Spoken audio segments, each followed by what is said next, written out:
Sejam bem-vindos, sejam bem-vindas aí a mais um módulo. Hoje nós vamos estudar sobre as 12 casas zodiacais. Isso ajuda muito em trabalhar a interpretação do nosso mapa astrológico. Mais uma pecinha para o nosso processo de interpretação do nosso mapa astrológico galáctico. Mas antes de iniciarmos o estudo das casas, eu gostaria que você neste instante fechasse os seus olhos, traga a sua atenção para o sentir. Inspira. Retém o ar. 1, 2, 3, 4. Expira. Retém sem ar. 1, 2, 3, 4. Inspira. 1, 2, 3, 4. Expira. E continue inspirando e expirando profundamente. Esse trabalho com os exercícios respiratórios ajuda muito o conhecimento a entrar em nossa mente com muito mais facilidade.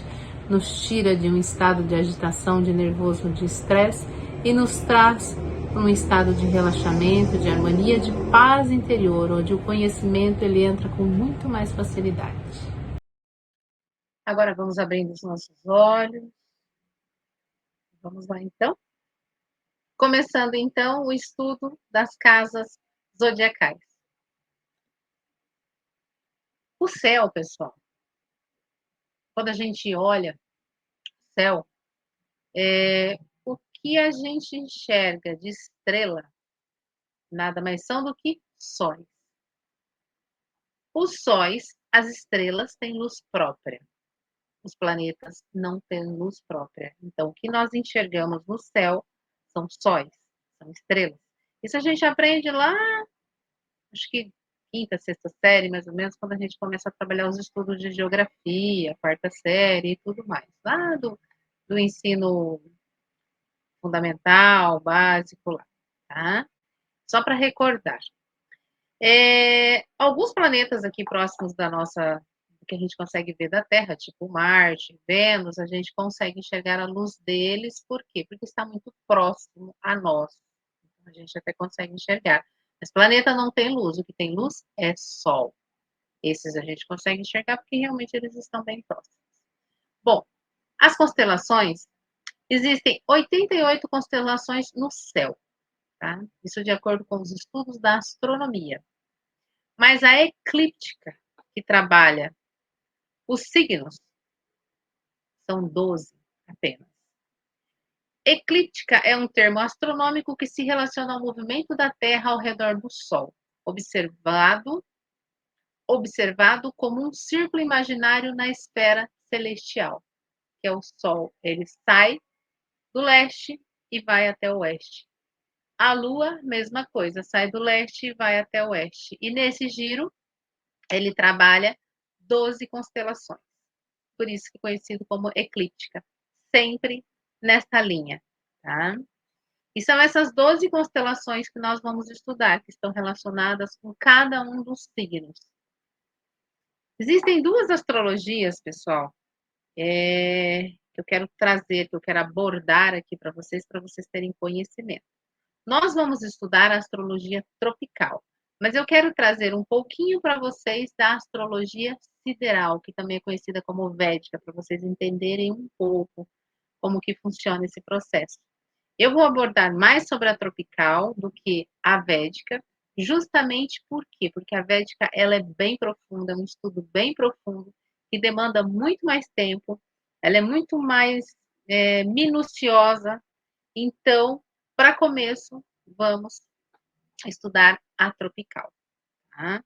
Para a gente não confundir a nossa cabeça, mas eu vou dar umas dicasinhas, né? Umas breves explicaçõezinhas sobre a sideral para vocês, a védica. Então, aqui, astrologia tropical, conhecida como zodíaco tropical, de origem da Mesopotâmia, começou no Vale do Rio Eufrates e Tigre, no atual Iraque, há cerca de 3.000 anos antes de Cristo, baseada na posição dos astros com relação ao equinócio de primavera. É usada para entender a influência dos astros sobre a vida humana. Início em 20 de março. Aqui em 20 de março nós entramos no outono no hemisfério sul, mas lá no hemisfério norte eles entram na primavera. Então, para eles fazerem esses cálculos, para eles trabalharem com esses cálculos da astronomia, da astrologia tropical, eles utilizam justamente o quê? Quando se dá o equinócio de primavera, o Sol entra na constelação de Áries. Assim que é feita a contagem, tá? Essa astrologia, ela também é conhecida como solilunar. Ela baseia-se nos cálculos do Sol e da Lua, mas focando sempre no Sol. A gente pode abordar essa astrologia como uma astrologia que a gente tem um olhar mais voltado para o masculino. Tá? Agora, a astrologia sideral, que também é conhecida como védica, ela já é uma astrologia conhecida como lunisolar, porque ela baseia-se mais na Lua, que remete questões com relação ao feminino. Na astrologia sideral, estudamos as 27 mansões lunares, conhecidas como nakshatras. Tá? E na astrologia tropical, estudamos os 12 signos, 12 casas zodiacais, sempre baseando-se no Sol. A astrologia sideral ela é conhecida também como Jyotisha. Em sânscrito significa conhecimento da luz. Apareceu pela primeira vez nos livros dos Vedas, Rig Veda, cerca de 7 a 10 mil anos antes de Cristo. É uma astrologia muito antiga, pessoal. Acessa processos karmáticos com mais profundidade. E a astrologia védica ou sideral, ela segue os cálculos da astronomia. Então, quando o Sol entra na constelação de Áries, no dia 14 de abril, começa a contagem. Tá? Vocês verem que tem uma diferença muito grande. Por que dessa diferença? Se vocês olharem para o planeta Terra, pessoal, o planeta Terra ele tem um eixo de inclinação de 23 graus. E é justamente essa contagem dos 23 graus que a astrologia sideral ela considera. Eu gosto muito de trabalhar com astrologia sideral justamente em que momento? Quando eu preciso, onde eu trabalho com uma técnica chamada Theta Healing, com mapa astrológico galáctico e tarô, para me acessar os registros acásticos, as memórias profundas, para mim saber onde está a raiz do problema. Então, esses cálculos mais precisos, que são baseados na astronomia, eles me ajudam muito a trazer para o consciente informações que às vezes estão escondidas.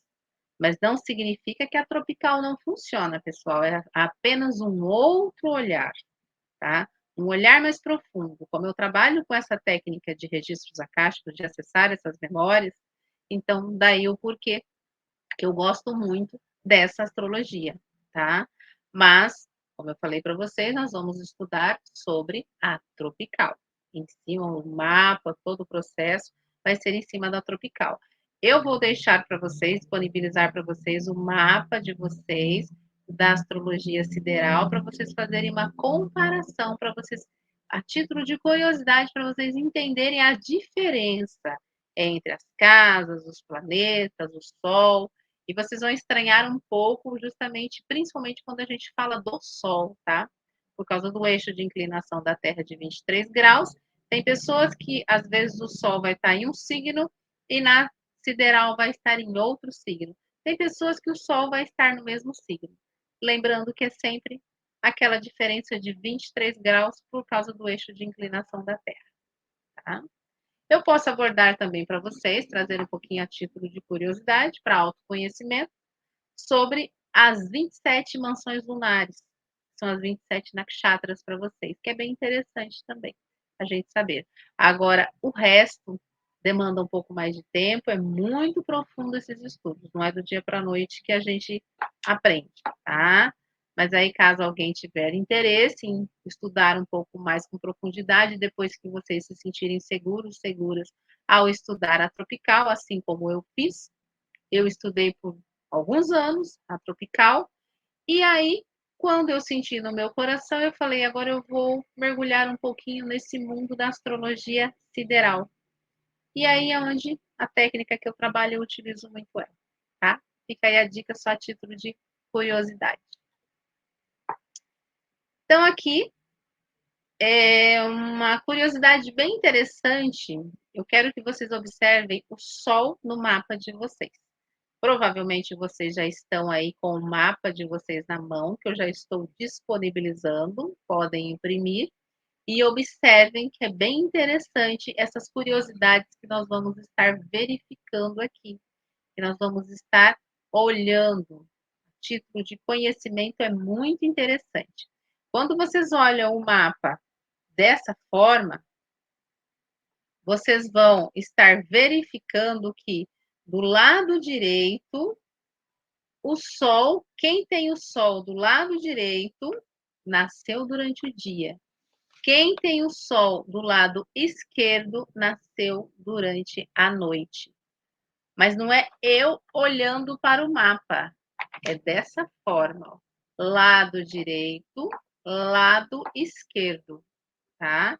Então, aqui vocês podem observar, ó. Lado esquerdo, a pessoa nasceu durante a noite. Lado direito, a pessoa nasceu durante o dia. Observe aí, é bem interessante, super funciona, tá? Uma dica aí bem legal para vocês. Planetas perto do Sol estão em combustão. O que significa isso? Ficam fracos.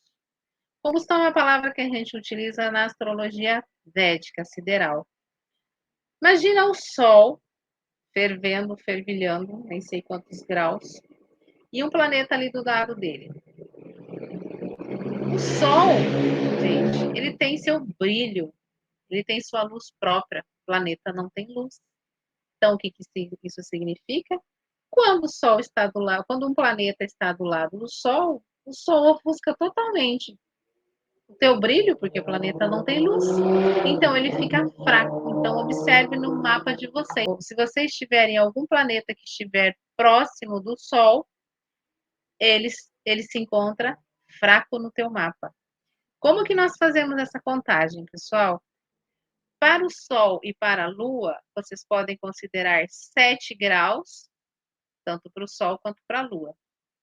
Um exemplo, o Sol está a 7 graus da Lua. Todos os cálculos que vocês trabalharem com relação ao Sol, com relação à Lua, vocês vão considerar 7 graus. Para planetas, 5 graus. Vamos supor que o Sol está próximo de Mercúrio a 7 graus. Joia. Ele está em conjunção. Se o Sol estiver próximo de Mercúrio a 10 graus, já não é considerado conjunção. Conjunção significa o quê? Para vocês entenderem, estão dormindo na mesma cama. Eles estão ali fazendo um trabalho profundo, onde, no caso aqui, se Mercúrio e o Sol estiverem juntinhos, o Mercúrio vai ficar fraco, tá? Vamos supor que fosse a Lua. A Lua está a 7 graus do Sol, seja antes ou depois. O Sol tira a força da Lua, tá? Se a Lua estiver 10 graus antes ou depois do Sol, ou 8 graus que seja, já não está em conjunção. Então, já não tem essa energia de tirar a força da Lua. Agora, vamos supor que tem um planeta, Mercúrio e Júpiter, juntos. O que significa esses juntos que eu falei para vocês? 5 graus é conjunção. Estão dormindo na mesma cama. 6 graus já não é considerado conjunção para planeta, seja antes ou depois, tá? Deixa eu mostrar para vocês o que é conjunção aqui. Observa que esses vermelhinhos aqui, ó, é conjunção, tá? Esses vermelhinhos aqui são conjunção. Tem mais vermelhinhos aqui, ó, que são conjunção. Conjunção é entre Saturno e Lua aqui, ó. E onde que vocês vão olhar no mapa de vocês aqui, ó, o que são conjunções? Aqui tem a constelação e aqui tem os graus, ó. Isso que eu falei para vocês, ó.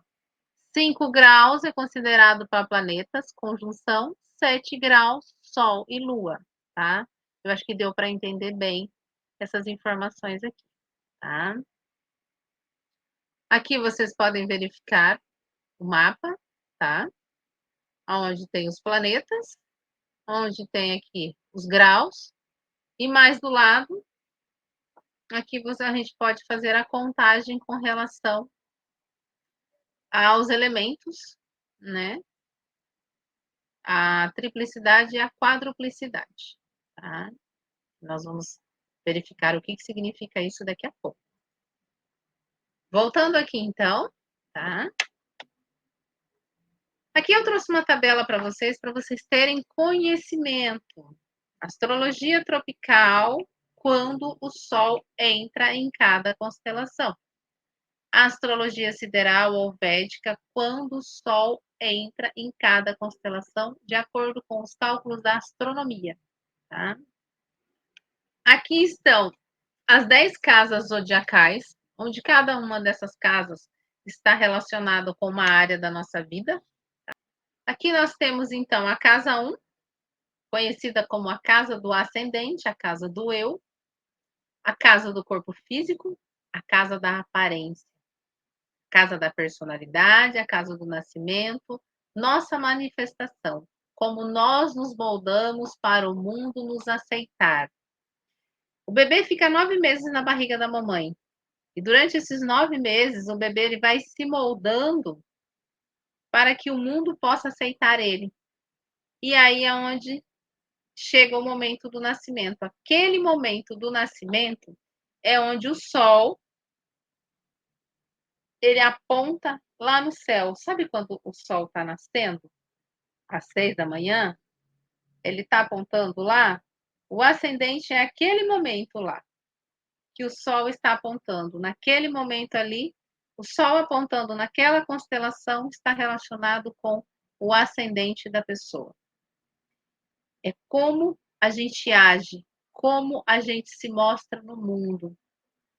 O ascendente ele trabalha também o nosso processo de individuação, a nossa identidade, a nossa privacidade com relação ao nosso espaço, a autoestima, o amor próprio, o nosso caminhar em direção ao nosso sol. É o nosso ascendente que nos leva até o nosso sol. E nós viemos para cá para ser o nosso sol e não o nosso ascendente, tá? Mas é através desse ascendente que ele vai nos guiar até o nosso sol, para que realmente a gente cumpra o nosso propósito, a nossa missão de alma aqui no planeta. Agora vamos para a casa 2. O que a casa 2 ela vai abordar? Casa 2 ela trabalha com toda essa região dos nossos 5 sentidos, boca, garganta, olhos, ouvidos, nariz, né? O tato. A casa 2 ela trabalha justamente com as questões com relação a finanças, a segurança, os nossos alicerces, os nossos valores, princípios inatos, situação financeira, dinheiro, bens materiais, a segurança que a família nos proporciona quando somos crianças, aquilo que nos dá suporte para que a gente possa crescer, que nos dá segurança e proteção, riqueza, conforto, valor, estabilidade, estrutura, hábitos alimentares e bens materiais.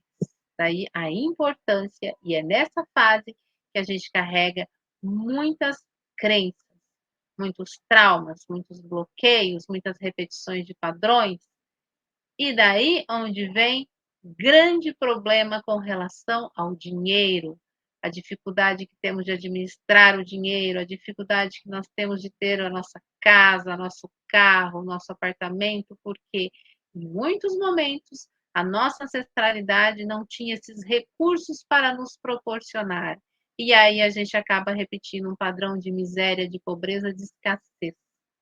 Então, essa casa 2 é muito importante a gente prestar atenção nela no nosso mapa astrológico e ver como foi aprender, buscar esse conhecimento, conversar com o nosso pai, com a nossa mãe, com o nosso avô, com a nossa avó, com a nossa ancestralidade, como que foi a vida deles.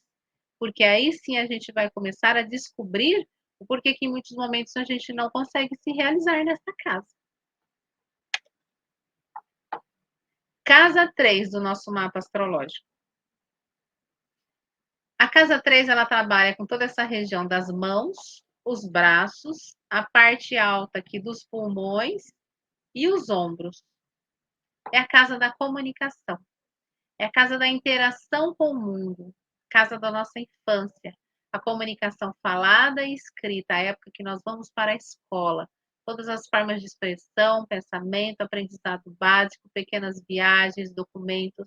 É a casa dos irmãos mais novos, é a capacidade que nós temos de desenvolver habilidades e tornar tangível a nossa personalidade interna, capacidade de realizar coisas reais, treinar novas habilidades, conectada a um desejo de tornar as coisas mais tangíveis, manifestar alguma coisa como impulso, ambição, energia masculina da conquista, competição, comparação, é a casa do ego, do treino, da disciplina, da força, da ambição para tornar as coisas mais tangíveis e independentes. Nesta casa é que nós realmente sofremos mais com o nosso ego, com sentimentos de inveja, com sentimentos de fofoca, de futrica, de mimimi. É a casa onde nós somos mais desafiados no nosso mapa astrológico. Está com esse tipo de problema? Volta atenção para essa casa e observe o que ela está querendo te mostrar. O que você precisa aprender a soltar com relação a todas essas mazelas que essa casa nos traz para solucionar e para resolver. Casa 4. Casa 4 também é conhecida como a casa da mãe, nosso lar, mas o nosso lar no sentido de íntimo, de intimidade, não o nosso lar no sentido de dinheiro, de estrutura física, tá? A casa 4 ela é conhecida como a casa da mãe porque é ali onde se encontra o signo de Câncer.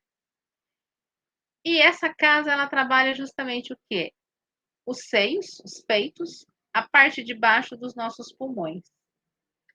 Então, essa casa ela vai trabalhar questões com relação ao lar, à ancestralidade, o passado, as nossas origens, a casa da mãe, aquilo que não pode ser visto, aquilo que está dentro de nós, o nosso interior, as emoções, os sentimentos, o que é pessoal, a energia feminina de inferiorização ligada à moda, cosméticos, assuntos femininos, a busca pela felicidade, a capacidade de ser uma boa casa para nós mesmos. O quanto nós temos essa capacidade de ser uma boa casa para nós mesmos. A nossa privacidade, o nosso espaço privado, o corpo da mãe, o nosso útero, o começo para entender o relacionamento com a nossa mãe, com essa energia do sagrado feminino dentro de nós. Casa 5, conhecida também como casa do lazer, da criança e da criatividade, porque é a casa de Leão, é a casa do Sol. E ela trabalha a energia, que órgãos que vai trabalhar? Coração e estômago. Essa casa no nosso mapa é a casa da criação, da criatividade, do brilho pessoal. Expressão, inteligência, intelecto, discernimento. Direciona os assuntos da casa 4 para as outras pessoas. Nosso ambiente interno para as outras pessoas, as nossas emoções, os nossos sentimentos. É a capacidade criativa para resolver um problema ou para criar uma outra pessoa, porque também é conhecida como a casa dos filhos. A casa de coisas benéficas. Como direciona esse amor para os outros? Como que nós direcionamos essa energia da criação, da criatividade, do talento para os outros?